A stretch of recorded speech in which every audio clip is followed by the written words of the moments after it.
Miss Anushka, I am so sorry. मला राहवलं नाही म्हणून मी तुम्हाला कॉल केला. Is everything all right there? Not really. बोला. आय नो हे अचानक फोटोज न्यूज या सगळ्यामुळे तुम्ही अपसेट असाल, पण मला कळत नाहीये एवढ्या रात्री एवढ्या रिमोट लोकेशनवर आपले असे फोटोज काढलेच कोणी? मलाही कळत नाहीये हे सगळं कोणी केलं असेल. हे सतत फोन मेसेजेस सुरू आहेत, मला काय उत्तर द्यावं काही कळत नाहीये. I am so sorry miss Anushka, माझ्यामुळे हे सगळं. डोंट वरी. मला अशा अफवांची आणि फेक न्यूजची खूप सवय. I really don't care. But I do.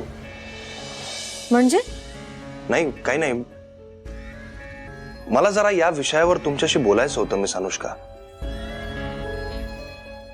तुमची हरकत नसेल तर आपण भेटून बोलू शकतो का? म्हणजे मला सविस्तर थोडं बोलता येईल. आता काय उरलंय बोलायला? एक प्रेस कॉन्फरन्स अरेंज करूया आणि त्यात डिक्लेअर करून टाकूया की आपल्यात असं काही नाहीये. Press conference? ठीक आहे, प्रेस कॉन्फरन्स घेऊ शकतो आपण, बट त्याआधी आपण भेटून बोलूया का? मग प्रेस कॉन्फरन्स वगैरे घेता येईल. प्लीज. ओके. आज पोस्ट लंच माझ्या ऑफिसमध्ये. ऑफिसमध्ये? मिस अनुष्का, विषय थोडा पर्सनल आहे. इफ यू डोंट माइंड तुम्ही माझ्या घरी येऊ शकता का? ओके, येते मी. See you. ठीक, सी यू.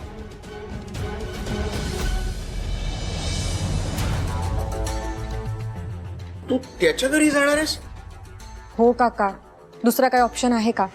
आराध्या, यशोधराला जो डिसिजन हवाय तो तू द्यावास म्हणून ती काहीही करू शकते.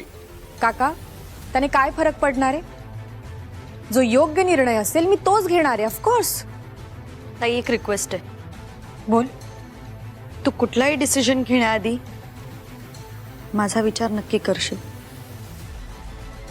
श्राऊ, तुला न्याय मिळावा म्हणूनच हे सगळं सुरू आहे ना? मग तुझ्यावर अन्याय कसा होऊ देईन मी? आजपर्यंत मी फक्त तुझा विचार करत आले आणि पुढेही तुझाच विचार करेन. Don't worry. 9 नंबर बेडवरच्या पेशंटचा डिस्चार्ज आहे ना? डॉक्टरांशी बोलून एकदा त्यांचं मेडिसिन चेंज करायचं. ओके. तुम्ही टेन्शन मध्ये आहात का? नाही, असं काही नाहीये. तू एकदा डॉक्टरांशी बोलून घे. हो. अनुष्काला मी पर्सनली ओळखत नसले तरी त्या यशोधरा सरनाईकला मी चांगलं ओळखते. ती बिचारी अनुष्का या बाईच्या मुलाच्या प्रेमात. नाही, अनुष्काला भेटून यशोधराबद्दल सांगायला हवं. सावध करायला पाहिजे तिला. त्याआधी एकदा स्वानंदीशी बोलून घेते.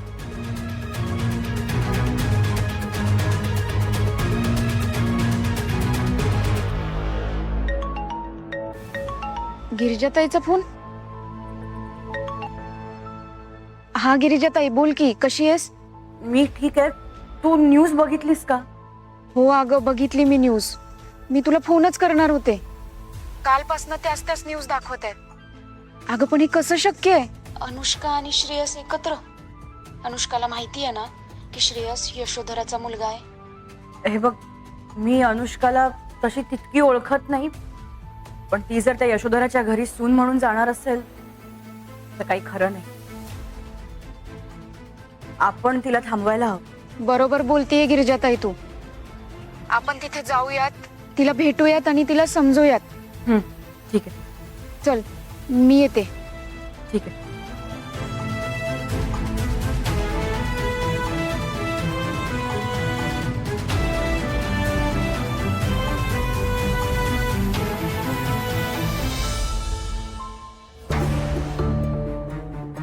अहो, हे सगळं काय चाललंय ना, मला काहीच कळत नाहीये.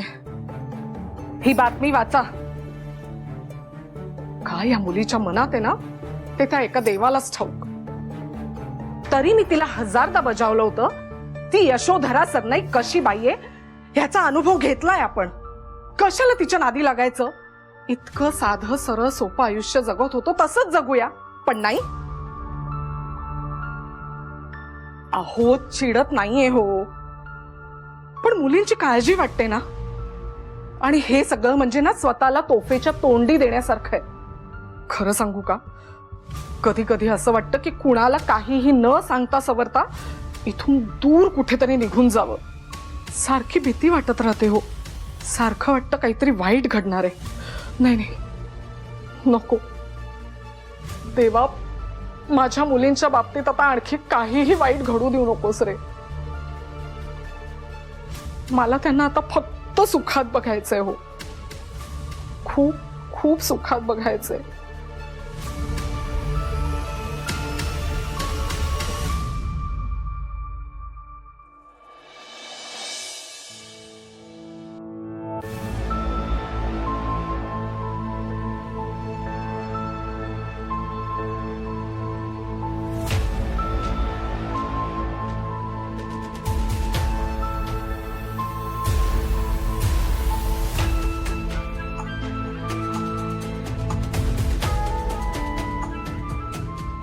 हे जे काही झालंय, फोटोज, मीडिया, त्यामुळे तुम्ही अपसेट असाल. I can understand.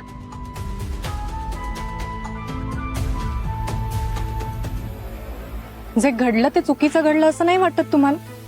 मला अजिबात आवडलं नाही. रादर कुठल्याही मुलीला ते आवडणार नाही. आपल्यात साधी मैत्रीही नाहीये आणि हे सगळं. त्या दिवशी तर तुम्ही म्हणाला होतात की आपण मित्र आहोत म्हणून. खरंच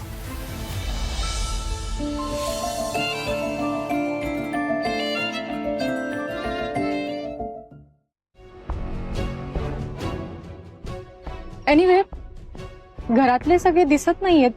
आय मीन यशोधरा मॅम वगैरे. सगळे त्यांच्या त्यांच्या रूम मध्ये आहेत. का? का म्हणजे आपल्याला निवांत बोलता यावं, तुम्हाला ऑकवर्ड वाटू नये म्हणून. अरे बापरे, बाहेरच भेटायला हवं होतं वाटतं. नाही, ते मी मुद्दामच अवॉइड केलं. कारण मी जे काही बोलणार आहे त्यामुळे तुम्हाला राग आला, तुम्ही चिडलात, व्हायलंट वगैरे झालात, तर मग काय. अच्छा, आर यू शुअर इथे आपल्याशिवाय दुसरं कोणी नाहीये? 100%. नक्की? ऑफकोर्स.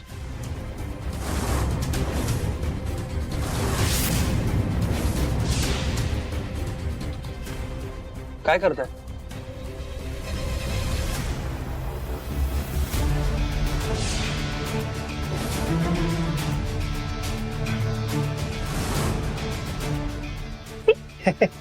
या ना, या प्लीज जॉईन.